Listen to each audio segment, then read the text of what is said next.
अगं बाई सुनबाई या यूट्यूब चॅनलवर तुमचे स्वागत. आज आपण सोप्या पद्धतीची अळूची भाजी बनवणार आहोत. त्यासाठी अळूची पाने बारीक चिरून मऊ होईपर्यंत वाफवून घेतलेली आहे.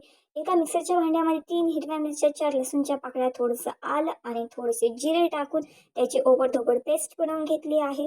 त्याच मिक्सरच्या भांड्यामध्ये पिळून घेतलेली अळूची भाजी, थोडीशी चिंच, मीठ आणि बेसन पीठ टाकून त्याची बारीक पेस्ट बनवून घेतलेली आहे. एका कढईमध्ये तेल गरम करून त्यामध्ये थोडीशी मोहरी, थोडेसे जिरे, बारीक चिरलेला लसूण आणि किंचित असं हिंग टाकून आपली कडक फोडणी तयार करून घेतलेली आहे. त्याच फोडणीमध्ये आपण मिक्सरमध्ये वाटलेली जी भाजी आहे ती आपण टाकून घेतलेली आहे. आधीच आपण थोडीशी हरभऱ्याची डाळ आणि शेंगदाणे भिजवून ठेवलेले होते. ते शेंगदाणे आणि डाळ सुद्धा आपण या भाजीमध्ये टाकणार आहोत. हे सर्व झालं की आपण भाजी नीट मिक्स करणार आहोत. ते झालं की तुमच्या आवडीप्रमाणे तुम्ही घट्ट, पातळ जसं हवं आहे तसं पाणी ॲड करू शकतात. मला घट्ट आवडते त्यामुळे मी थोडंसंच पाणी ॲड केलं आहे. भाजीला एक उकळी आली की आपण त्यामध्ये टाकणार आहोत थोडासा गूळ. आता आपली भाजी ती आहे ती उकळी येऊन छान तयार झाली आहे. ती तुम्ही भातासोबत किंवा पोळीसोबत खाऊ शकता. Thank you.